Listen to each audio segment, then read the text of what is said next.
శ్రీ గురుభ్యో నమః. హరిః ఓం.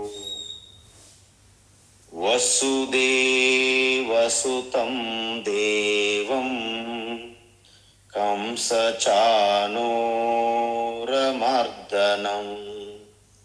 దేవకీ పరమానందం కృష్ణం వందే జగద్గురుం. తీర్త్వా మోహార్ణవం హత్వా రాగద్వేషాదిరాక్షసాం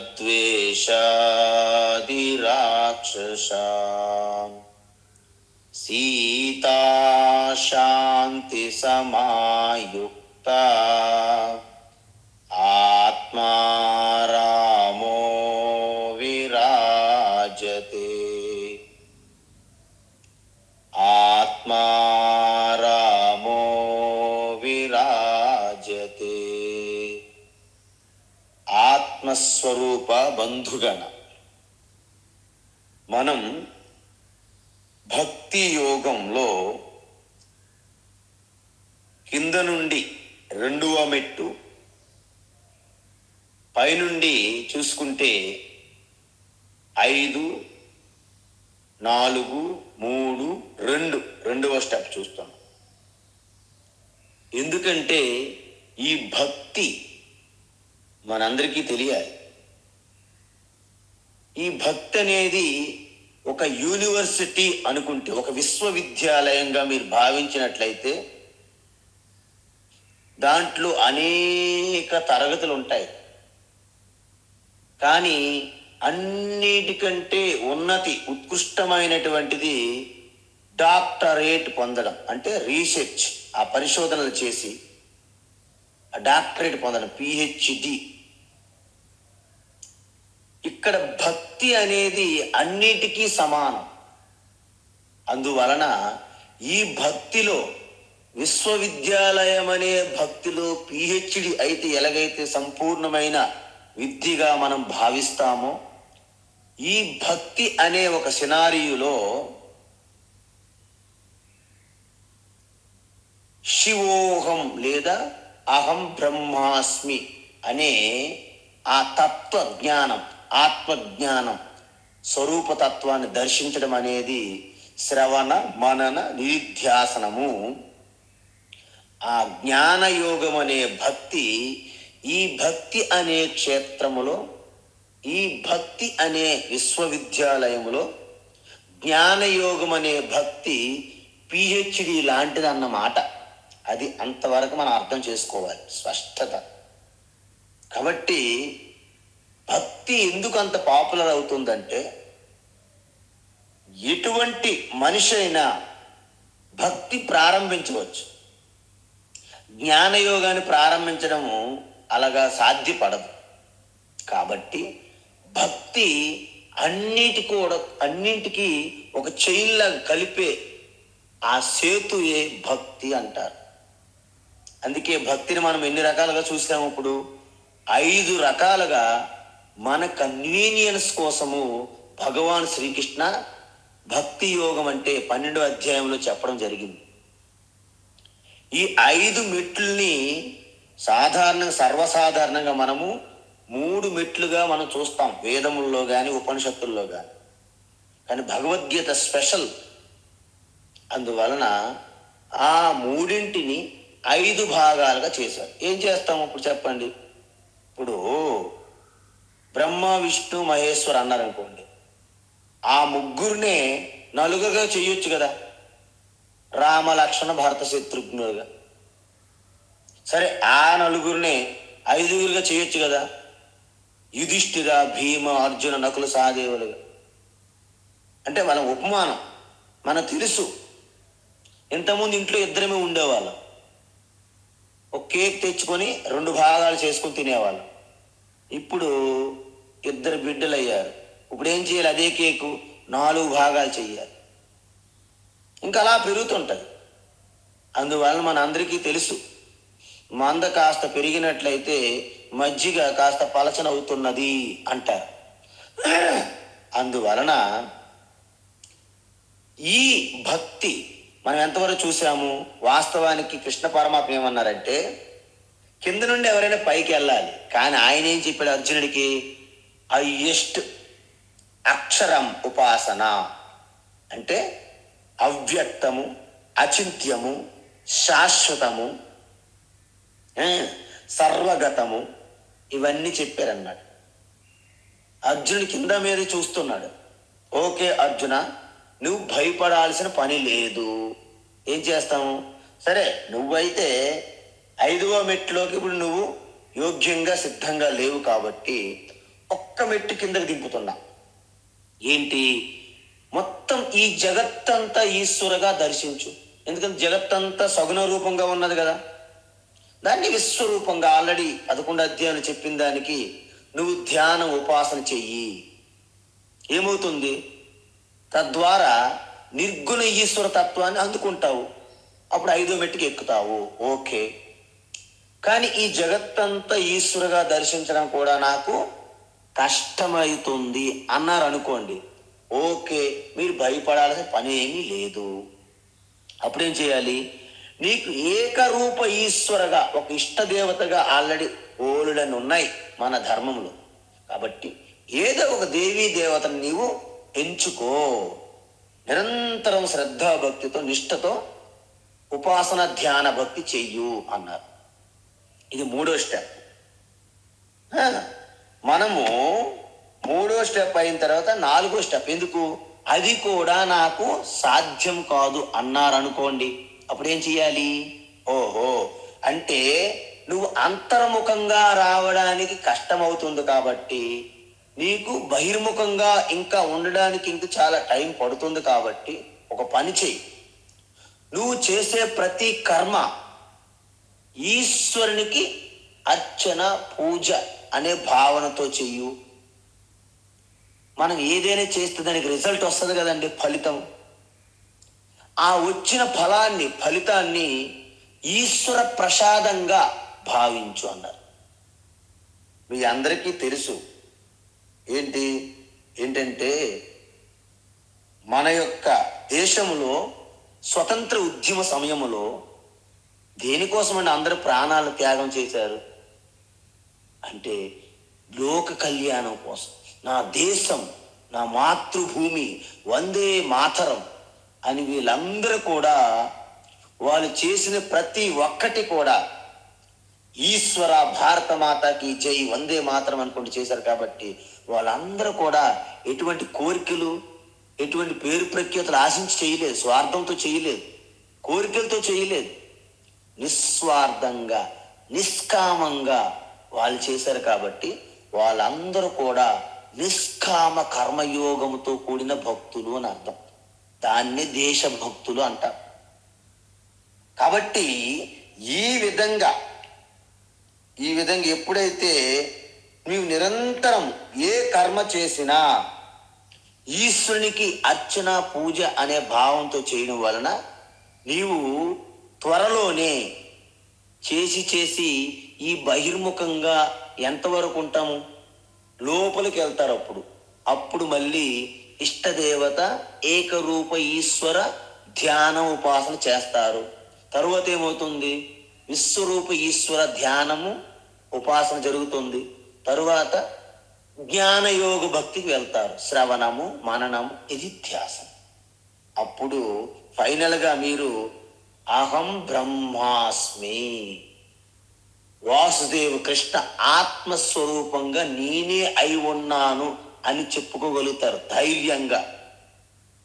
అందువలన ఇప్పుడు ఏమైందంటే మనం ఎన్ని చేసినప్పటికీ మనకి కోరికలని వదలవు కొంతమందికి. కాబట్టి కృష్ణ నిస్వార్థంగా నేనేమీ చెయ్యలేను అంటే, నాకు పలాని ఇల్లు కట్టుకోవాలి అంటే నాకు కోరిక లేకుండా ఇల్లు ఎలా కట్టగలను? నేను కారు కొనాలి, నాకు కోరిక లేకుండా కారు ఎట్లా కొంటాను? కాబట్టి కోరికలు నాకు ఉన్నాయి, కోరికలు లేకుండా అన్ని ఈశ్వరు చేయడం అనేది నా వల్ల కాదు అన్నారు అనుకోండి. ఓకే, అయితే దానికి కూడా సిద్ధమే. భగవాన్ ఏమంటున్నారంటే అథ అథైతదప్యశక్తోసి అథైతదప్యశక్తోసి అథైతదప్యశక్తోసి కర్తుం మద్యోగమాశ్రితః కర్తుం మద్యోగమాశ్రితః కర్తుం మద్యోగమాశ్రితః సర్వకర్మఫలత్యాగం సర్వకర్మఫలత్యాగం సర్వకర్మఫలత్యాగం తతః కురు యతాత్మవాన్ తతః కురు యతాత్మవాన్ తతః కురు యతాత్మవాన్ అథైతదప్యశక్తోసి కర్తుం మద్యోగమాశ్రితః అథైతదప్యశక్తోసి కర్తుం మద్యోగమాశ్రితః అథైతదప్యశక్తోసి కర్తుం మద్యోగమాశ్రితః సర్వకర్మఫలత్యాగం తతః కురు యతాత్మవాన్ సర్వకర్మఫలత్యాగం తతః కురు యతాత్మవాన్ సర్వకర్మఫలత్యాగం తతః కురు యతాత్మవాన్. అయితే మనకి కర్మయోగములు ఇవన్నీ చెప్పారు. ఏం చెప్పారు అక్కడ? ఏమన్నారంటే, మనం ఎవరైనా సరే కోరికలు బలంగా ఉన్నప్పుడు ఆ కోరికలు అణిచివేసి నేను తపస్సాలని, నేను ఎన్ని విడిచిపెట్టాను, నాకు వైరాగ్యం వచ్చింది అని జస్ట్ దంభంగా ఒక మేకపోతు గాంభీర్యంగా పలుకులు పలుకుతూ మీరు చేస్తూ లోపల ఉన్నటువంటి ఆ కోరికలను చింతన చేస్తూ ఉన్నారనుకోండి, వారిని మిథ్యాచారులు అంటారని చెప్పారు భగవాన్. అందుకే ఏమన్నారు వాళ్ళని? కర్మేంద్రియాన్ని సంయమ్య య ఆస్తే మనసా స్మరన్ ఇంద్రియార్థాన్ విమూఢాత్మ మిథ్యాచారస్స ఉచ్యతే. అందువలన మిథ్యాచారులుగా ఉండడం కంటే ధర్మబద్ధంగా మన కోరికలను తీర్చుకోవడమే మంచిది అని చెప్తున్న భగవాన్ శ్రీకృష్ణ. కోరికలు ఉండకూడదు, కోరికలు ఉండకూడదు అంటారు. అది ఎవరికి? బాగా వివేకముతో అంత జగత్తుని పరీక్షించి పరిశీలించిన తరువాత మీకు ఒకవేళ ఆ వివేకముతో పాటు వైరాగ్యం కలిగినప్పుడు కోరికలు ఉండకూడదు అక్కర్లేదు, అవి ఉండవు, అవే జారిపోతాయి. కానీ ఆ గ్రౌండ్ వర్క్ ఎవరికైతే ఇంకా జరగదో, కోరికలు బలంగా ఉన్నప్పుడు కోరికలు వద్దు ఉండకూడదు అంటే అది జరిగే పని కాదు అంటున్నారు భగవాన్ శ్రీకృష్ణ. అందువలన ఆయన ఏమంటున్నారంటే, మీ కోరికలను విడిచిపెట్టాల్సిన అవసరం లేదు, కానీ అవి ధర్మబద్ధంగా ఉండాలి సుమా. ఎందుకు? అధర్మంగా, అన్యాయంగా, అవినీతిగా ఉండకూడదు. అంటే కోరికలు చూడండి, మీరు ఒక వ్యాపారం చేస్తున్నారు, అది నిజాయితీగా నీతి ధర్మంగా వ్యాపారం చేయండి. సో ఆ వచ్చినటువంటి ఆదాయంతో మీ యొక్క కోరికలు తీర్చుకోండి, ఎవరు వద్దంటున్నారు? ఆ విధంగా ఒక ఉద్యోగం చేస్తున్నాం, అలాగే ఏం చేసినప్పుడు కూడా మీ కోరికలు తీర్చుకోవడంలో ఎటువంటి లోటుపాట్లు కానీ ఎటువంటి తప్పు కానీ ఏమీ లేదు అంటున్నారు భగవాన్. అయితే మరి అలా కోరికలు తీర్చుకునే వారికి మరి ఆధ్యాత్మికత అంటే స్పిరిచువల్ లైఫ్, ఈ మోక్షం అనే దాంట్లో, ఈ భక్తి అనే దాంట్లో వాళ్ళు ఎలాగ ఫిట్ అవుతారు అని మీకు డౌట్ రావచ్చు. వాళ్ళు కూడా ఈ భక్తిలో ఫిట్ అవ్వచ్చు. ఎలాంటి భక్తి అంటే తదపి, అంటే మీరు ఏది చేసినా నాకు సమర్పించి, నాకు పూజించి చేయడంలో నీకు ఇబ్బంది అయినట్లయితే, అది కూడా నువ్వు చేయలేకపోతే ఏం చేయాలి? సర్వకర్మ ఫలత్యాగం కురు. ఎలాగా? యథాత్మవాన్ అంటే నిష్ఠతో, ఒక డిసిప్లిన్, ఒక పట్టుదలతో. ఆ, ఒక డిసిప్లిన్, ఒక పట్టుదల, ఒక సిన్సియారిటీతో నీకు వచ్చినటువంటి ప్రతి ఫలం ఏదైతే రిజల్ట్స్ వస్తుందో అట్లీస్ట్ దానిని నాకు ఈశ్వర ద్వారా నాకు వచ్చింది ప్రసాదంగా అని భావన చెయ్యి అన్న. మీరు చూడండి, మన ధర్మం ఎంత గొప్పదంటే మన బిడ్డలకి ప్రసాద్ అని పెడతాం. ఏంటి? గురు ప్రసాదు, ఈశ్వర ప్రసాదు, శివ ప్రసాదు, రామ్ ప్రసాదు, కృష్ణ ప్రసాదు, చూసారా? దేవీ ప్రసాదు, చూసారా? ఒక్కసారి గమనించండి. అంటే మన బిడ్డలు కూడా ఈశ్వర ప్రసాదంగా వచ్చారని అర్థం. ఇల్లు కట్టుకున్నారు, మంచి ఇల్లు కట్టుకున్నారు, దాన్ని కూడా రామ నిలయము, కృష్ణ నిలయము, శివాలయము, దేవీ నిలయము, దేవీ సదను, రామ సదను, కృష్ణ సదను, చూసారా? అంటే మీరు ఇల్లు మీ కోరికకు అనుకూలంగా కట్టుకున్నారు, కానీ దాన్ని కూడా నాకు ఈశ్వరుడు గిఫ్ట్గా ఇచ్చారు అని భావన చెయ్యాలి. అప్పుడు మీకేమవుతుందో తెలుసా? మీ ఇల్లు దేవాలయం అయిపోయింది. అప్పుడే దేవాలయంలో మీరు ఉన్నారు. మనం ఏం చేస్తాము? మన ఇల్లుని మనం పట్టించుకోము. దేవాలయాలు ఎక్కడ ఉన్నాయా వెతుక్కుంటూ పోతుంటాం జీవితం అంతా. కాబట్టి ఇక్కడేమంటున్నారంటే అట్లీస్ట్ మొదటి స్టెప్ ఇది, ఆరంభించు. ఏంటి ఆరంభము? మొదటి స్టెప్ అనమాట ఇది. ఎలాగా?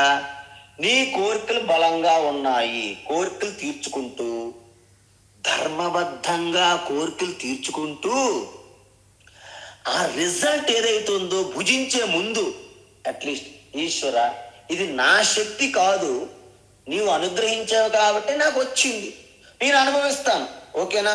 Okay, God bless you my children, go head అంటారన్నమాట ఈశ్వర. అందువలన మనకి సంప్రదాయం ఎలా వచ్చిందంటే మన నరాల్లో, మన రక్తంలో ఉంది ఇది. చిన్నప్పటి నుంచి నేను చూస్తున్నా. ఒక అరటి పండ్లు కానీ, ఒక మామిడి పండ్లు కానీ ఎప్పుడు వచ్చినా అమ్మ తీసుకెళ్ళి ఆ ప్లేట్లో పెట్టి దేవుడి గదిలో ఫస్ట్ పెట్టేసేవారు.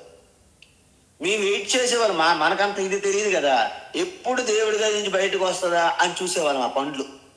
అంటే ప్రతి బట్టలు కూడా మాకు కొత్త బట్టలు కొనేటప్పుడు చిన్నప్పుడు అటు పసుపు ఇలా రాసి దేవుడి దగ్గర పెట్టి నమస్కరించేవాళ్ళు. చూసారా? ప్రతి ఒక్కటి కూడా మనమే తీసుకుంటాం, మనమే భుజిస్తాం, మనమే అనుభవిస్తాం, కానీ అది ఈశ్వరుని నుండి వచ్చింది. ఆ భావన చేయమంటున్నారు. అక్కడ మన భక్తి ఆరంభమవుతుందన్నమాట.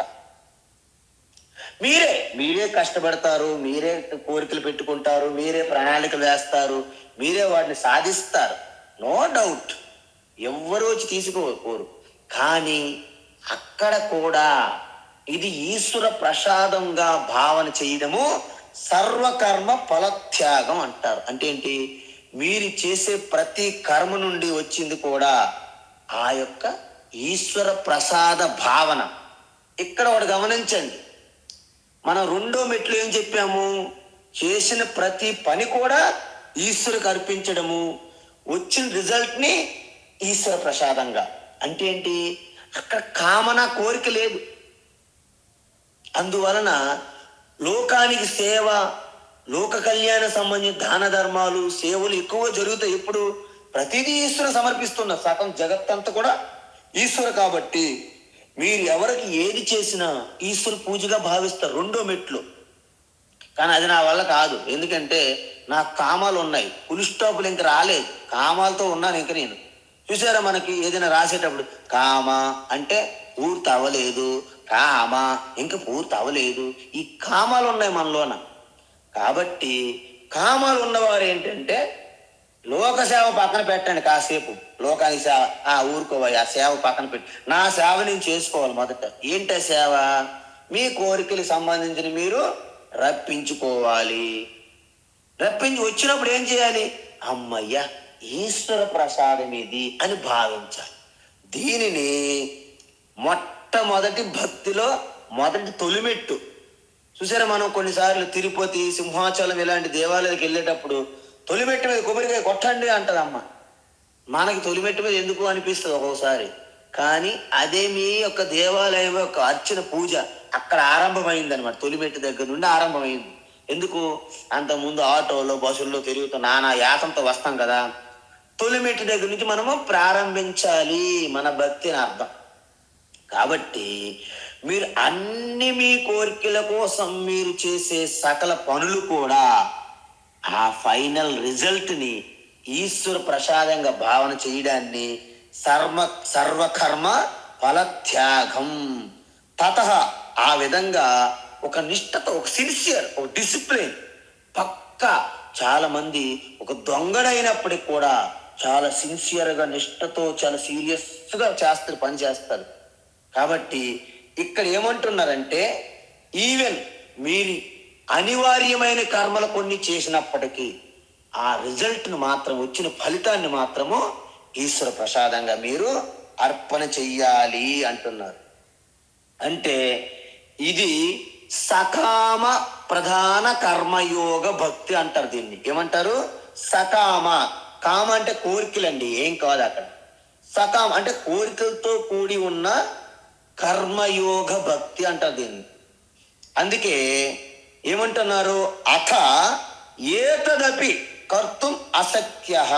ఏంటి అంటే పరోపకారం కోసము, లోక సేవ కోసము, నిష్కామంగా కోరికలు లేకుండా ఈశ్వరార్పణగా చెయ్యాలనే కర్మయోగం నువ్వు చెయ్యలేకపోతే, చూసారా ఇక్కడ, అథ ఏతత్ నిస్వార్థము, ప్రజాసేవ, పరోపకారంగా నిష్కామ కర్మయోగం అసక్త నువ్వు చేయలేకపోయినట్లయితే ఏం చేయాలి? మధ్యోగం ఆశ్రిత అంటే ఈశ్వరార్పణ భావనతో చెయ్యలేకపోయినా పర్వాలేదు, కానీ సకామ కర్మ చెయ్యండి అంటున్నాడు కృష్ణ పరమాత్మ. అయితే చేస్తే ఏం చేయాలి స్వామీజీ? ఓకే, చేసిన తరువాత వచ్చిన రిజల్ట్ వస్తుంది ఒకటి. ఏది చేసినా దానికి ఫలితం తప్పదు. అంటే every action there is a counter reaction అన్నమాట. కాబట్టి మీరు చేసే ప్రతి కర్మకి ఫలితం ఉంది. కాబట్టి ఆ ఫలితాన్ని ఈశ్వర ప్రసాదంగా, అంటే ఏంటి? సర్వకర్మ ఫలత్యాగం చేస్తే ఏమవుతుంది? ఆ కర్మల మీద శ్రద్ధ పెట్టి చేయాలండి. ఏమిటండి అసలు ఇదంతా ఇష్టానుసారంగా మధ్య మధ్యలో ఆరంభ సూరులుగా కాకుండా ఒక శ్రద్ధతో మీ వర్క్ చేసుకోవాలి. ఇల్లు కడుతున్నారు, శ్రద్ధ పెట్టి ఇల్లు కట్టండి. గృహప్రవేశ రోజు రామ సదనాన్ని పేరు పెట్టి రాముడు సత్యనారాయణ వ్రతం పూజ చేసి ఇంట్లో మీరు అనుభవించండి, అయిపోయింది. ఆయన చిన్నది కోరుకుంటున్నాడు. ఆయన పాపం ఆయన కుచేల నుండి ఏం కోరుకున్నాడు? అవి ఇప్పుడు పాత అట్టుకులో ఒక చిన్న పిడికిడి ఇచ్చాడు, అవి కోరుకున్నాడు ఆయన. మన భక్త కన్నప్ప నుంచి ఈశ్వరు ఏం కోరుకున్నాడు? ఆయన తింటున్నాడంటే ఏదో కొంత ప్రసాదం కోరుకున్నాడు. శబరిమాత నుండి శ్రీరామచంద్రుడు ఏమి కోరుకున్నారండి? అక్కడ దొరికిన కొన్ని పొలాలు. అలాగా వాళ్ళేం కోరుకోరు, ఈ శ్రద్ధ భక్తే కోరుకుంటారు. కాబట్టి ఇల్లు, వాహనము, సర్వం ఏది మీకు కలిగినప్పటికీ ఈశ్వర ప్రసాద బుద్ధితో చేయడం అనేది, తీసుకోవడం అనేది అక్కడ భక్తి మొదలైంది. డివోషన్ స్టార్ట్స్, బిగిన్ అంటారు అన్నమాట. ఈ విధంగా చేస్తే ఏమవుతుంది స్వామి అంటే, ఈ విధంగా మీరు చేయడం వలన కొంతకాలము మీ కర్మలన్నీ మీ కోరికల ప్రకారం చేసుకుంటాను ధర్మబద్ధంగా. వచ్చిన రిజల్ట్ మీద ఈశ్వర ప్రసాదం అనే ఒక లేబుల్ వేస్తున్న స్టిక్కర్. కొన్నాళ్ళకి ఏమవుతుందంటే చేసే కర్మలో కూడా ఈశ్వరుని దర్శిస్తారనమాట. అంటే మీరు చేసే ప్రతి కర్మలోనూ ఈశ్వరుని చొప్పిస్తారు. అప్పుడేమవుతుంది? మీరు అందరికీ కూడా ఒక సహాయం, అంటే సేవ, దాన ధర్మం, ఈ సమాజం అంతా సుఖంగా సంతోషంగా ఉండాలని ఒక స్టెప్లో, రెండో స్టెప్లోకి వెళ్తారనమాట. అప్పుడేమవుతుంది? నీకు స్వార్థం తగ్గి నిస్వార్థంగా అందరినీ ఆనందపరచాలి, అందరినీ సంతోష పెట్టాలి అనే ఒక దృక్పథం, దృష్టి మీలో మారుతుంది. అంటే మీరు మొదటి మెట్టు నుండి రెండో మెట్టులోకి వెళ్ళారన్నమాట. రెండో మెట్టులో ఏమైంది మనం చెప్పాం ఇంతకుముందు. ఏంటి? నిస్వార్థంగా పరోపకారం పుణ్యాయ, పాపాయ పరపీడనం. పరులకు పీడిస్తే మీకు పాపం పెరుగుతుంది, పరులకు ఏమైనా సహాయం చేస్తే మీకు పుణ్యం పెరుగుతుంది. పుణ్యం నాకు ఎందుకు స్వామి? అసలు ఆత్మకి పుణ్యము పాపం వద్దన్నారు కదా మీరు. అది జ్ఞానయోగంలో మీరు చూద్దరు కానీ ఇక్కడ ఎందుకు గాబరా? అక్కడ అక్కర్లేదు, కరెక్టే, ఇక్కడ అంతవరకు ఉండాలి. ఇల్లు కట్టేటప్పుడు స్లాబ్కి సపోర్ట్ పెడతాం. ఒకడు అన్నారు, 20 రోజులు అయిన తర్వాత తీసేస్తాం కదా, తీసిన దాన్ని ఇప్పుడు ఎందుకు పెట్టాలని మరి ఉండదు. స్లాబ్ వేయడానికి ఆధారం ఉండాలి. అలాంటి పరిస్థితి అనమాట ఈ పుణ్యపాపాలు కూడా. కాబట్టి ముందు పాపం చెయ్యకండి, పుణ్యమే చెయ్యండి. కొన్నాళ్ళకి పుణ్యం కూడా నీకు అక్కర్లేదు అంటే ఏంటి? పాపం పుణ్యం రెండూ అక్కర్లేదు. ఆత్మకి ఏంటి? అనంత ఆనంద స్వరూపం కాబట్టి అని అర్థం. సో ఈ విధంగా చేస్తారు కదండి. అప్పుడేమవుతుంది? ఈ మొదట ఆరంభించాం ఏంటి? సకామం, కోరికలతో కర్మలు చేసి వచ్చినటువంటి ఫలితాన్ని ఈశ్వరుకు అర్పించాం ప్రసాదంగా. అలా కొన్నాళ్ళు చేసిన తర్వాత నిష్కామ కర్మయోగ భక్తులకు వెళ్తాం, రెండో స్టెప్కి. అప్పుడేంటి? సర్వం యజ్ఞ కర్మ కరోమి, ఏ కర్మ చేసినా శంభో తవారాధనం, విష్ణో తవారాధనం అని రామ కృష్ణ ఏంకో అర్పిస్తూ మనం చేయడం వలన ఆ రెండో మెట్టులో కూడా మీరు ఒక నిష్ఠ సాధించారనుకోండి. అప్పుడేమవుతుంది? అప్పుడు పట్టుకుంటారు ఒకే ఒక ఇష్టదేవత, ఒక స్వరూపాన్ని మీరు పట్టుకొని ఒక మంత్రము, ఒక నిరంతర ఉపాసన ధ్యానం ఏకరూప ఈశ్వర చేస్తూ చేస్తూ త్యాగరాజు లాంటి వాళ్ళు రామను పట్టుకొని అంతా రామమయం జగత్ అని ఆత్మారామయ్య నేను అనుకుంటూ అక్కడ చేరుకున్నారు ఆయన. మనం కామరాజుని పట్టుకొని చివరికి కోరికలే నేనని కోరికలతో నలిగిపోయి కోరికే నేను అనుకుని నిలిచిపోతానమ్మా, ఆగిపోతాను. కాబట్టి ఇక్కడ ఆ విధంగా ఏకరూప భక్తి ఉపాసన చేసి చేసి ధ్యానం చేసి ఒక రామో కృష్ణో శివో దేవి గణేష్ ఎవరో చేసి చేస్తే ఏమవుతుంది? నా గణేషే జగత్తంతా వ్యాపించి ఉన్నారు. నదిలో కూడా గణేష చూస్తారు. పర్వతాలు, చెట్లు, పక్షులు, కీటకాలు, జంతువులు, ఆవు గోవులోను అనేక, ఈవెన్ కుక్కలోను, పిల్లిలోను, ఎలుకలోను, మనుషులందరిలో కూడా అన్నింటిలో కూడా గణేశుని దర్శిస్తారు. అప్పుడు ఏకరూప ఉపాసన భక్తి నుండి అనేక రూప విశ్వరూప ఉపాసన ధ్యానంలోకి వెళ్తారనమాట. ఆ తర్వాత ఏమవుతుంది స్వామీజీ? అప్పుడు మీ యొక్క అంతఃకరణం శుద్ధి అయిపోతుంది, విశాలమైన మనస్సు అవుతుంది, దృక్పథము. అప్పుడు భగవాను మీకు మీ స్వరూప తత్వం అనే జ్ఞానయోగ భక్తికి గురువుని పంపిస్తారు. గురువులు రావట్లేదు, మంచి గురువులు, అంత మంచి గురువుల కంటే దొంగ గురువులు ఎక్కువైపోయారు అని మనకు డౌట్ ఉన్నది. అది కూడా నా ఒప్పుకోవాల్సింది. ఎందుకంటే దొంగ గురువులు అనేవాళ్ళు ఎక్కువైపోతున్నారు ఈ మధ్య సమాజంలో. ఒకప్పుడు రావణాసురుడు ఒక్కడు ఉండేవాడు ఆ యుగంలో, ఒక్కొక్కరు ఉండేవాళ్ళు అలాంటి వాళ్ళు, మిథ్యాచారులు, దొంగ బాబాలు, దొంగ గురువులు, దొంగ సన్యాసులు. ఇప్పుడు ఎక్కడ చూసినా దొంగ సన్యాసులు ఎక్కువ. మంచి సన్యాసులు పట్టుకోవడం కష్టం, చాలా కష్టం. ఎందుకంటే మనిషి ఎప్పుడైతే తన కర్తవ్యానికి విడిచిపెడతాడో, తన శక్తిని సామర్థ్యం తెలుసుకోలేడు, అజ్ఞానం మూర్ఖంతో కూడిన తమో గుణముతో కూడిన ఆ కోరికలను తీర్చుకోవడానికి తప్పించుకునే మార్గాలు ఎంచుకుంటారు. దేనికి పనికి రాకుండా ఎటువంటి జ్ఞానం అర్జించకుండా ఉండి సమయాన్ని కాలయాపనం చేసిన వారు రెండింటికి పనికి వస్తారు. జనరల్గా ఆ రెండే వాళ్ళకు ఉంటే అవకాశాలు, ఇంకా అవి రెండు తప్ప మరేం లేవు. ఇక మరణమే శరణ్యం. ఏంట రెండు? ఒకటి అయితే రాజకీయ నాయకుడు అయిపోవాలి, లేకపోతే గురువు అయిపోవాలి, అంతే. ఆ రెండు తప్ప ఇంక వేరే లేవాలి. పాపం ఏం చేయలేరు వాళ్ళు. ఎందుకు? వాళ్ళంతా కాలయాపన చేసి మొత్తం సమయాన్ని వృధా చేశారు. ఎటువంటి సాధన తపస్సులు లేవు. కాబట్టి అయితే రాజకీయ నాయకుడు అవ్వాలి, లేకపోతే బాబాల గురువు ఏదో అవ్వాల్సింది. అందువలన ఈ ఎస్కేపిస్టులంతా ఈ మధ్య కాలంలో గురువులుగా తయారవుతున్నారు, రాజకీయ నాయకులుగా తయారవుతున్నారు. ఇద్దరు కూడా సేవ చేస్తామనే వస్తున్నారు. గమనించండి మీరు, సేవ చేస్తామనే వస్తున్నారు ఇద్దరు కూడా మళ్ళీ. అదనమాట. కాబట్టి ఇలాంటి గురువులకి ఎలా రావాలంటే మీలో ఉన్నటువంటి ఆ స్థాయి, అంటే విశ్వరూప ఉపాసన ధ్యాన భక్తిలో గనక మీరు ఉంటే నిజమైన గురువుని ఈశ్వరు పంపిస్తారు మీ దగ్గరికి. నిజమైన గురువు రారేమో, అలా రాకుంటే నేనే స్వయంగా వస్తాను అంటున్నారు ఆయన. ఇంకంతకంటే మీకు ఏం కావాలి? శ్రీకృష్ణ వచ్చి మీకు ఈ బోధ చేస్తారు, డోంట్ వరీ. కాబట్టి ఈ విధమైనటువంటి భక్తిని అప్పుడేమవుతుంది, గురువు వచ్చి ఆ యొక్క శాస్త్రం అని శ్రవణం చేయిస్తారు. మీకు ఫస్ట్ ఉపదేశం చేస్తారు, దాన్ని శ్రవణం అంటారు. అప్పుడు తెలుస్తుంది, ఓహో నిజమైన ఈశ్వర స్వరూపం ఇదా, యథార్థ ఈశ్వర స్వరూపం ఇదా.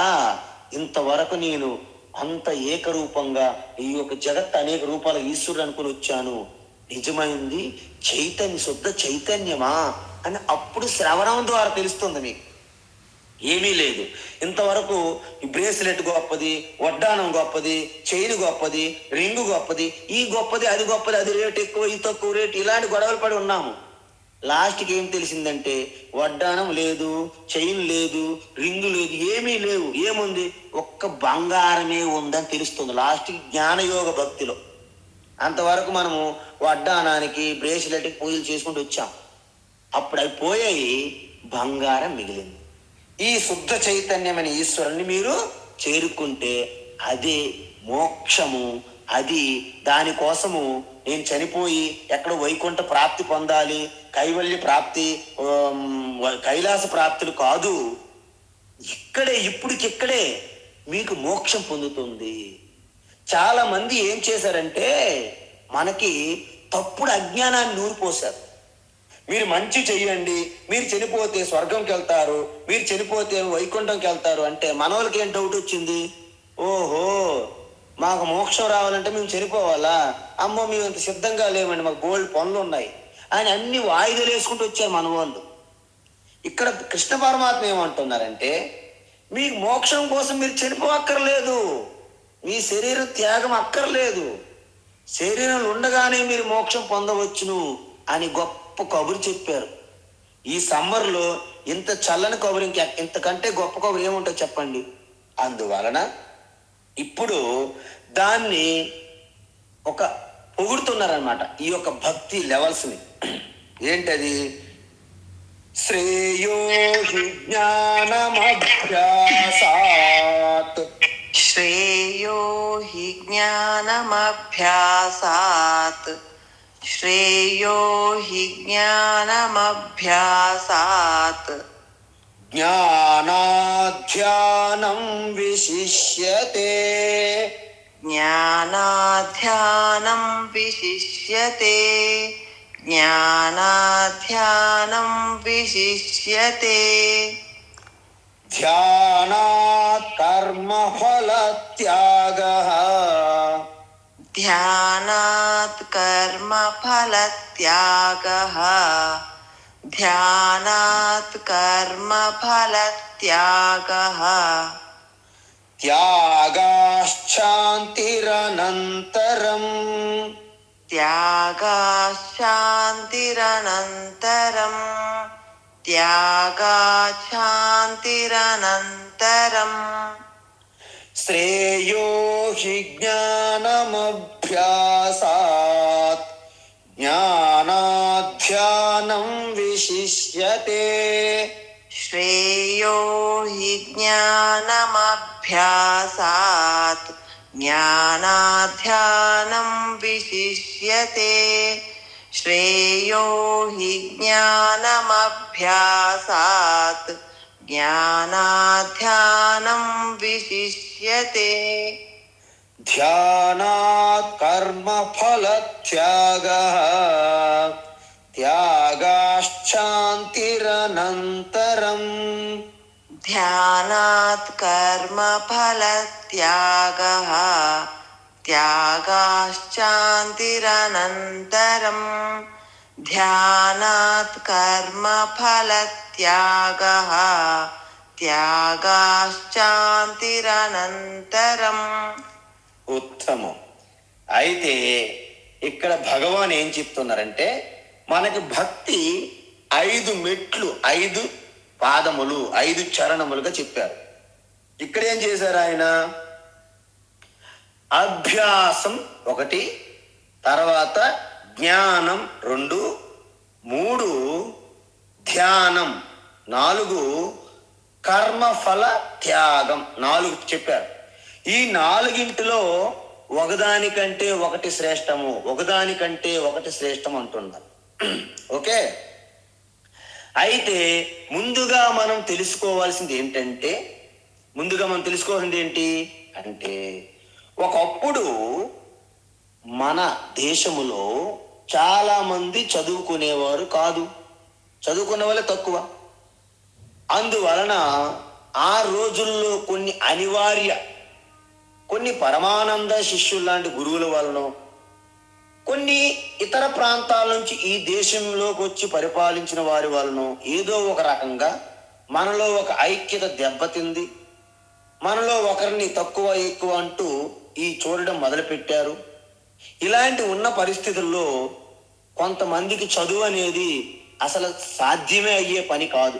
అలాంటి రోజుల్లో కొంతమంది ఎవరో లక్కీగా చదువుకోవడానికి బయటకు వచ్చారనుకోండి, ఆయన చదువుకోవడానికి క్లాస్ రూమ్ దగ్గర రావడమే ఎక్కువ. ఆయన 100 మార్కులకి 35 మార్కులు వచ్చినాయి అనుకోండి, ఆయనకు ఒక గొప్ప మేధావి, జ్ఞాని అని ప్రచారం చేసేవాళ్ళు. ఎందుకు? అసలు చదువుకోవడమే గొప్ప విశేషం, అందులో 35 మార్కులు రావడం కూడా చాలా గొప్ప విషయం. అలాంటి కోవకు చెందిన వాళ్ళే ఈరోజు భారతదేశానికి మేధావి మేధావి మేధావి. ఈరోజు చట్టాలు ఇవన్నీ కూడా నిర్మించిన నిర్మాతలని పేరు చెప్పుకుంటుంటాం మనం. వాస్తవానికి వాళ్ళ చదువులు, వాళ్ళ సర్టిఫికెట్లు మీరు కనుక పరిశోధన చేసి చూస్తే 100కి 30 మార్కులు వచ్చిన వాళ్ళే వాళ్ళు. ఒక్కొక్కసారి బారిస్టర్లు చేస్తున్నారు మన వాళ్ళు లండన్లో వెళ్ళి. ఒకరు అన్నారు, బారిస్టర్ లండన్లో వెళ్ళి చేయడము, అందులో ఫెయిల్ అవ్వడం చాలా కష్టం అంట. ఎందుకంటే ఫెయిల్ అవ్వడం అంటే ఏమి ఉండదంట. వాళ్ళందరికీ మనం సేవ చేసుకుంటే మన బంగారు లాగా మనకి పాస్ చేసేస్తారు అన్నమాట. ఏం చదవక్కర్లేదు, ఏం అక్కర్లేదు. అందుకే అలాంటి బారిస్టర్లు పెట్టుకొని, పండిట్లను పెట్టుకొని, టైటిల్స్ పెట్టుకొని దేశాన్ని చాలా సంవత్సరాలు పరిపాలించారు చాలా మంది. కాబట్టి ఇక్కడ విశేషం ఏంటంటే, అందరూ నిరక్షరాస్యులుగా ఉన్న సమయంలో ఎవరో ఒకరు ఒక 30 మార్కులు తెచ్చుకునేటువంటి అక్షరాస్యులు ఉన్నప్పటికీ వాళ్ళు నిజంగా సరస్వతి పుత్రుడు, డిగ్రీలు అని ప్రచారం చేసుకునే సమయం వస్తుంది ఎవరికైనా సరే. అందువలన ఇక్కడ మనము ఈ 4 మెట్లు మనం కంపేర్ చేసేటప్పుడు అలాంటి షాక్ మీకు ఒకటి కనిపిస్తుంది. ఏంటి? ఫస్ట్, అభ్యాసము కంటే జ్ఞానం గొప్పది అన్నారు. ఏంటి?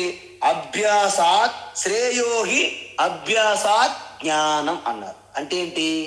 అభ్యాసం అంటే ఏమిటంటే, మీకు ఎటువంటి జ్ఞానం లేకుండా కేవలము ఎవరో చెప్పింది విన్నారు, చూస్తున్నారు, సరే ఏదో అందరూ నమస్కరిస్తున్నారు అని చెప్పి మీరు కూడా ఎక్కడో పూజ చేయడము, నమస్కారం పెట్టడము, ఏదో ఒక రకంగా మీరు ప్రాక్టీస్ చేస్తున్నారు. అలాగా తెలిసినంతట్లో మీకేం పెద్ద జ్ఞానం లేదు.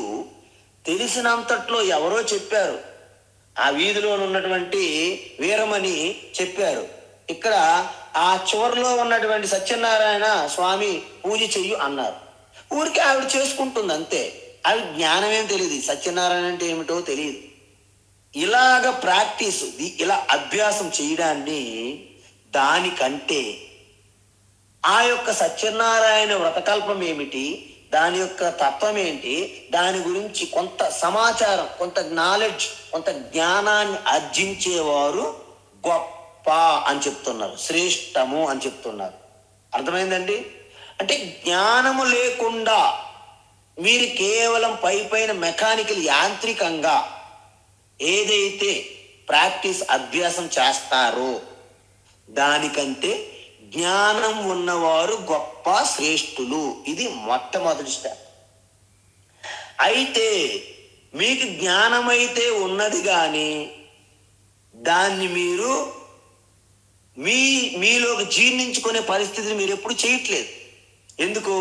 మన ఇంట్లో బ్యాంకులో మనకు డబ్బులు ఉన్నాయి, మన ఇంట్లో మన పాపకు పెళ్ళి, ఆ బ్యాంకు డబ్బులు ఇవ్వడం. డబ్బులు ఉన్నాయి కానీ ప్రయోజనం లేదు. అదేవిధంగా జ్ఞానమైతే ఉంది కానీ నీ వ్యవహారానికి, నీకున్న జ్ఞానానికి ఎటువంటి సంబంధం లేదు. ఎందుకు? ఆ జ్ఞానం అనేది ఈ బ్రెయిన్ సెల్స్లో ఎక్కడో అలా మూటలకు పెట్టి మనము లాకర్లో పెట్టినట్టు జ్ఞానం అయితే ఉంది, కానీ అది ప్రాక్టీస్కి ఉపయోగపడట్లేదు. అందుకే స్వామి శివానంద మహారాజ్ అంటారు, 1 ounce of practice, 1 ounce of practice much more powerful than tons of theory అంటారు. అంటే టన్నుల కొలది ఉన్నటువంటి సమాచారం పెట్టుకున్నాం, కానీ ప్రాక్టీస్ లేదు. అందుకే ప్రాక్టీస్ అనేది ఇంపార్టెంట్. కాబట్టి ఇక్కడ కేవలము టేప్ రికార్డ్ లాగా కొంత సమాచారాన్ని సేకరించుకుని పెట్టుకోవడం కాదు, దాన్ని పదే పదే స్మరణ చేసి ధ్యానించడం అనేది గొప్ప. చూసారా? మరి ఇక్కడ ధ్యానం ఎలాంటిది అంటే, జ్ఞానం ఉన్న తర్వాత ధ్యానం చేయడం అనేది గొప్ప. మరి జ్ఞానం కంటే కేవలం ధ్యానం చేస్తున్నావు, కానీ ఎటువంటి దేని మీద ధ్యానం చేస్తున్నావో తెలియదు, దాన్ని అభ్యాసం అంటారు. ధ్యానం దానికంటే గొప్పది. ధ్యానంతో కూడిన ధ్యానము ఆ జ్ఞానం కంటే గొప్పది. మీరు చాలా అబ్జర్వ్ చేసి ఏకాగ్రతతో వింటే ఇది అర్థమవుతుంది. ఏమిటి? అభ్యాసం అంటే జ్ఞానము లేని ధ్యానము. జ్ఞానం లేదు కానీ ధ్యానం చేస్తుంటారు కొంతమంది, చాలా మంది అలాగే ఉంటారు సమాజంలో. జ్ఞానముతో కూడిన ధ్యానము 3వ స్టెప్ అన్నమాట. ఇక్కడ చూడండి, అభ్యాసాత్ జ్ఞానం శ్రేయ అన్న మొదట. కానీ ఏంటి? జ్ఞానం అయితే ఉంది కానీ ధ్యానం చెయ్యరు. కాబట్టి జ్ఞానముతో కూడిన ధ్యానము జ్ఞానం ఉన్న వాళ్ళకంటే గొప్ప. అందుకే మనం రోజు ధ్యానం చేస్తూ జ్ఞానం తర్వాత ధ్యానం, ఇది మన సైకిల్. చూసారా? కాబట్టి అందువలన ఎటువంటి జ్ఞానం లేకుండా ధ్యానం చేయడం కంటే జ్ఞానము గొప్పది. ఆ జ్ఞానముతో కూడినటువంటి ధ్యానం ఏదైతే ఉందో ఆ ధ్యానం ఇంకా గొప్పది జ్ఞానం కంటే. ఈ 3 అయినాయి కదా. మరి ఆ ధ్యానం కంటే కర్మఫల త్యాగం విశిష్యతే గొప్పది అంటున్నారు. ఇక్కడ రివర్స్ బ్రేక్ పడింది మనకి. ఏమిటి? కృష్ణ పరమాత్మ ఒక చిన్న మనల్ని కన్ఫ్యూజ్ చేసేటట్లు కనిపిస్తుంది ఇక్కడ. ఎలాగా అంటే, మనం 5 స్టెప్పులు చెప్పాను మీకు నేను. మొట్టమొదటి ఆరంభ భక్తి ఏంటంటే, సకామంతో నువ్వు అన్ని నీ కోరికలు తీర్చుకుంటూ వచ్చినటువంటి ఫలితాన్ని ఈశ్వర ప్రసాదంగా స్వీకరించడాన్ని సర్వకర్మ ఫలత్యాగం అని చెప్పాము. లాస్ట్ మెట్టది, ఫస్ట్ ఆరంభ భక్తి మెట్టది. ఇక్కడ తీసుకొచ్చి ఈ అన్నిటికంటే ఇదే గొప్పది అంటుంది కృష్ణ పరమాత్మ. మీకు కాంట్రడిక్షన్ అనిపించట్లేదా? అనిపిస్తుంది. అంటే దీన్ని మనం ఎలా బయటపడాలి మరి అంటే, శంకరాచార్య లాంటి వాళ్ళు భాష్యం రాశారు దీనిపైన. అక్కడ 5 మెట్లు ఏదైతే భగవాన్ చెప్పారో అదే కరెక్ట్. ఇక్కడ ఎందుకు అన్నిటికంటే కర్మఫల త్యాగం గొప్పది అన్నారంటే, ఇప్పుడు అందరూ కూడా దేశకాల పరిస్థితులు మారిపోవడం వలన అసలు ఈశ్వరుడు లేడు అనే నాస్తికులే పెరిగిపోయిన సమాజంలో, భక్తి ఏంటని వెటకారం చేస్తున్న ఈ సమాజంలో అట్లీస్ట్ తను చేసినటువంటి కర్మల ద్వారా వచ్చే ఫలితాన్ని ఈశ్వర ప్రసాదంగా భావించడం అనేది చాలా గొప్ప విషయం. నేను చెప్పాను కదా, అసలు చదువే ఎవ్వరు చదువుకోలేని రోజుల్లో ఎవరో కొందరు సాహసించి స్కూల్కి వెళ్ళి చదువుకోవడం అనేది చాలా గొప్ప విషయం లాంటిది. కాబట్టి ఇక్కడ జనాభా 100కి 90%, 90% మంది ఇటువంటి భక్తి అనే భావనే లేదు. కాబట్టి వారికి వచ్చిన ప్రతి ఒక్కటి ఈశ్వర ప్రసాదంగా భావన చేసేవాళ్ళు చాలా గొప్ప ఉత్తములే వాళ్ళు. కాబట్టి ఎక్కువ మంది జనాభా అందరికీ కళ్యాణం జరగాలనే దృష్టిలో పెట్టుకున్నటువంటి జగద్గురు శ్రీకృష్ణ పరమాత్మ, జగత్తుకి రక్షణ పోషణ చేసే ఆ శ్రీకృష్ణ పరమాత్మ ఇక్కడ మీరు కర్మ ఫలాన్ని ఈశ్వర ప్రసాదంగా తీసుకోవడం అనేది చాలా గొప్పది. కాబట్టి అక్కడి నుండే మీ భక్తి ఆరంభమవుతుంది. కాబట్టి అన్నిటికంటే శ్రేష్టం అనేది ఇది. చూసారా? అందుకే ఏమీ లేనప్పుడు కర్మఫలాన్ని ఈశ్వర ప్రసాదంగా చేయడమే గొప్పది. ఒక్కసారి ఆ ప్రాసెస్లోకి మీరు ఎంటర్ అయితే తర్వాత నిష్కామ కర్మయోగ భక్తి, తర్వాత ఏకరూప ఈశ్వర భక్తి, తర్వాత అనేక రూప ఈశ్వర భక్తి, తర్వాత జ్ఞానయోగ భక్తి, అలాగే వెళ్ళిపోతారు ఇంకా మీరు ఒక్కసారి ఎంటర్ అయితే ద్వారంలో. కాబట్టి ఈ యాంగిల్లో చూసుకుంటూ ఇక్కడ సర్వకర్మ ఫలత్యాగ గొప్పది అన్నట్లు చెప్పారు. అందువలన మీకేం చెప్పాను నేను? అభ్యాసం అంటే జ్ఞానము లేని ఈశ్వర ధ్యానము. ఏదో ఒక ఫోటో, ఒక మూర్తి ముందు మీరు ధ్యానం చేస్తూ ఉంటారు, కానీ మీకు జ్ఞానం లేదు అంటే జ్ఞానరహిత ధ్యానాన్ని అభ్యాసం అంటారు ఇక్కడ. అందుకే ఇలాంటి శ్లోకము చాలా కన్ఫ్యూజ్డ్ శ్లోకం అన్నమాట. 12వ అధ్యాయంలో కన్ఫ్యూజన్ చేసే శ్లోకం ఏదైనా ఉందంటే 12వ శ్లోకమే. ఇక్కడ 12వ శ్లోకమే కదా. ఎస్, 12వ అధ్యాయంలో 12వ శ్లోకము చాలా కన్ఫ్యూజన్ శ్లోకం అన్నమాట. అందువలన ఈ అభ్యాసము కంటే జ్ఞానం గొప్పది. అంటే శాస్త్రాన్ని అధ్యయనం చేశారు, మీరు శ్రవణం చేశారు, కానీ దాన్ని మీరు ధ్యానం చేయలేదు. కాబట్టి జ్ఞానము లేని ధ్యానము కంటే జ్ఞానం గొప్పది అని చెప్పారు. మూడోది ఏంటి? ధ్యానం. అంటే ముందు అభ్యాసం కూడా ధ్యానం అన్నాం మనం, కానీ మరి ఈ ధ్యానం ఏమిటి? జ్ఞానంతో కూడిన ధ్యానం అంటే నిధిధ్యాసనం గొప్పది. 4 ఏం చెప్పారు? కర్మఫలం అంటే మనకు వచ్చిన ఫలితాన్ని ఈశ్వర ప్రసాదంగా ఈశ్వరుకు అంకితం చెయ్యాలి. ఈశ్వర ప్రసాద బుద్ధి. ఈ 4ని ఒక్కసారి మనం పరిశీలిస్తే మనకేమర్థమైంది? ఈ ఈశ్వర ప్రసాద బుద్ధి కర్మఫల త్యాగం అన్నిటికంటే చివరి అయినప్పటికీ అది అన్నిటికంటే గొప్పది అని పొగుడుతున్నారు భగవాన్ శ్రీకృష్ణ. అందువలన మీరు ఒక్కటి గమనించాలి. ఎందుకంటే ఇది జగత్ కళ్యాణాన్ని దృష్టిలో పెట్టుకొని భగవాను ఈ మాయ చేశారు మనకి. కాబట్టి దీన్ని మనము అర్థం చేసుకోవాలి ఇక్కడ. అందుకే అభ్యాసాత్ జ్ఞానం శ్రేయ అంటే ఈశ్వర జ్ఞానం లేకుండా ధ్యానం చేసిన దానికంటే జ్ఞానం గొప్పది. రెండోది ఏంటి? జ్ఞానాత్ ధ్యానం విశిష్యతే. జ్ఞానము కన్నా ధ్యానం గొప్పది. ఎటువంటి ధ్యానము? జ్ఞానముతో పాటు ధ్యానం చెయ్యాలి, అప్పుడు జ్ఞానం కంటే ధ్యానమే గొప్పది. ధ్యానాత్ కర్మఫల త్యాగగా విశిష్యతే.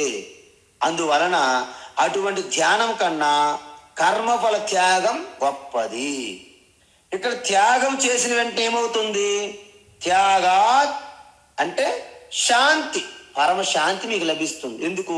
మీరు ఎప్పుడైనా గమనించండి, ఏ ఒక్కరికైనా ఆకలి ఆకలి అని మీకు ఎవరైనా తారసపడినప్పుడు వారు కాస్త అన్నం పెట్టండి. పెడితే వారిలో కలిగినటువంటి ఆత్మతృప్తి మీ ఆత్మతృప్తిని అనుసంధానం అవుతుంది. అప్పుడు కలిగినటువంటి ఆనందము మీరు ఎంత మంచి ఆహారాన్ని భుజించినా మీకు కలగదు అంతటి ఆనందం. ఎందుకంటే ఇది అనుభవపూర్వకంగా ప్రతి ఒక్కరికి కలుగుతుంది అన్నమాట. అందుకే మనం దానం అంటే కేవలం డబ్బు ధనమే దానం కాదు. అన్నదానం ఉన్నది, విద్యాదానం ఉన్నది, వాగ్దానం ఉన్నది, అభయప్రదానం ఉన్నది. ప్రతి ఒక్కటి దానమే. అసలు ఒంటరిగా అలాగ భయంతో భీతిల్లిపోయి ఒంటరి దానాన్ని భరించలేనటువంటి వ్యక్తికి మీరు కొంత సమయం కేటాయించగలిగితే అది ఎంత దానం అంటే కాలదానం అన్నమాట. కాబట్టి దానం అనేది మనిషికి తెలియకుండే మీ స్వరూపతత్వమైనటువంటి శాంతిని ఒక్కసారి ప్రకటమవుతుంది. అందువలన ధ్యానాత్ అంటే కర్మఫల త్యాగం అనంతరము శాంతి మీకు అలాగ ప్రకటమవుతుంది హృదయస్థము నుండి. అందుకే దానాన్ని ఇంతగా మనము ఊడుతుంటాం. కాబట్టి మనకి ఏంటంటే ఒక్క సూత్రం మనం గుర్తుపెట్టుకోవాలి. ఏంటి? ఏది వచ్చినా ఆగతే స్వాగతం కుర్యాత్ గచ్చంతం నా నివారయేత్ అని సూత్రం రాసుకోవాలి గోడ మీద. మీరు దాని అర్థం ఏంటి? ఏది మనకు వచ్చినా దాన్ని స్వాగతం పలకాలి. జ్వరం వచ్చింది, జ్వరం వద్దని మీరు ఎంత అల్లరి చేసినా జ్వరం పోదు. దానికి ప్రికాషన్ తీసుకోవాల్సింది, యాక్సెప్ట్ చేయాలి. Yes, I did mistake, some balance ఎక్కడో తప్పింది కాబట్టి జ్వరం వచ్చింది. కాబట్టి ఈ విధంగా ఆగతే స్వాగతం కుర్యాత్. ఏది మీకు తారసపడినా, ఏది మీకు వచ్చినా మీ స్లాట్లోకి దాన్ని మీరు స్వాగతించాలి. మీ నుండి ఏది దూరంగా పోతున్నా దానికి మీరు గుడ్ బాయ్ చెప్పడానికి సిద్ధంగా ఉండాలి. గచ్చంతం నా నివారయే, వెళ్తుందని అడ్డుకోకూడదు. అడ్డుకోవడం వల్ల లాభం లేదు. అందువలన త్యాగాత్ శాంతి అనంతరం, త్యాగం వల్లనే శాంతి కలుగుతుంది. అందుకే సన్యాసి మంత్రం ఏంటి చెప్పి తెలుసా? నా కర్మ నా ప్రజయాదనేన త్యాగేన అమృతత్వమానసు. త్యాగేన ఏకేన అంటే కేవలం త్యాగం వలన మాత్రమే నీకు అమృతత్వం అంటే మోక్షం లభిస్తుందని చెప్పారు. మొట్టమొదటి ఈ ఉపనిషత్తులకే మొదటి మంత్రం అంటారు ఈశావాస్య ఉపనిషత్తు. ఈశావాస్యమిదగుం సర్వం యత్కించ జగత్యాం జగత్ తేన త్యక్తేన భుంజీత. తేన త్యక్తేన, నువ్వు త్యాగం ద్వారే నువ్వు అనుభవిస్తావు, సకల భోగముల ఆనందాన్ని అనుభవిస్తావు అన్నారు. మనకి విరుద్ధం అనిపిస్తుంది. త్యాగం చేసిన తర్వాత ఆనందం అక్కడ ఉన్నదయ్యా బాబు అనుకుంటాం. మనం ఎందుకు? మనం అన్ని కూడబెట్టుకుని ఉన్నాంగా. అందువలన మనకు తెలియదు త్యాగం వలన రహస్యం. నిజానికి త్యాగం వల్లనే మీకు శాంతి లభిస్తుంది. ఇప్పటి వరకు మనము ఈ 12వ అధ్యాయంలో మొదటి సెక్షన్, దీన్ని మొదటి సెక్షన్ అంటారు. ఏంటి? అసలైనటువంటి భక్తి యోగం అంతా చెప్పడం జరిగిపోయింది. ఇప్పుడు చెప్పండి, భక్తిలో మీకు ఎటువంటి సందేహము సంశయాలు ఉండకూడదు. ఎవరు ఏది చేస్తున్నా మీకు అర్థమైపోవాలి. ఓకే ఈ పాదములో ఉన్నారు, ఈ లెవెల్లో వీళ్ళు ఉన్నారు. వారికి మనం ఎంకరేజ్ చేయాలి, డిస్కరేజ్ చేయకూడదు. ఎప్పుడు ఇదేనండి, ఎప్పుడు తీర్థయాత్రలండి, ఎప్పుడు ఈ మూర్తి విగ్రహాలని తిరుగుతారండి అని చెప్పకూడదు. ఎందుకు? వారికి అక్కడ నుండి బయటపడే సమయం వచ్చినప్పుడు వారే బయటపడతారు. కాబట్టి ఎవరిని మనము నిరుత్సాహపరచకూడదు, ఎవరిని మనము క్రిటిసైజ్ చేయకూడదు. కాబట్టి భక్తి యొక్క 5 మెట్ల యొక్క రహస్యం తెలుసుకోవడం అనేది భక్తి యోగంలో ఒక తప్ప ఇంకా ఏ శాస్త్రంలో కూడా ఇంత వివరంగా ఉండదు.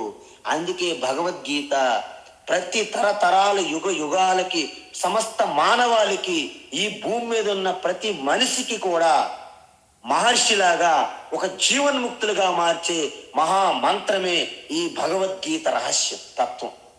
కాబట్టి అందుకే మనము 2వ అధ్యాయంలో సమత్వం యోగ ఉచ్యతే అని చదివాం. ఇప్పుడు మనం ఏం చూస్తామంటే ఇంత భక్తి చేసిన తర్వాత అపరాభక్తి, జ్ఞానయోగ భక్తి కూడా చేరుకున్నారు మీరు 5వ మెట్టుకి. అలాంటి వాళ్ళు ఎలా ఉంటారు సమాజంలో అంటే, ఆ పరాభక్తి అన్నా ఆత్మజ్ఞాని అన్నా ఒక్కటే. అందుకే త్యాగరాజు భక్త లేకపోతే జ్ఞానియా? 2 ఆయనే. కాబట్టి ఆయన యొక్క జీవన విధానం సమాజంలో ఎలా ఉంటారు అనేది, అందువలన భక్తి యోగం యొక్క ఫలం, రిజల్ట్ అనేది 13వ శ్లోకం నుండి 19వ శ్లోకం వరకు మనము చూస్తాం రేపు. హరి ఓం తత్సత్. సర్వం శ్రీకృష్ణార్పణమస్తు.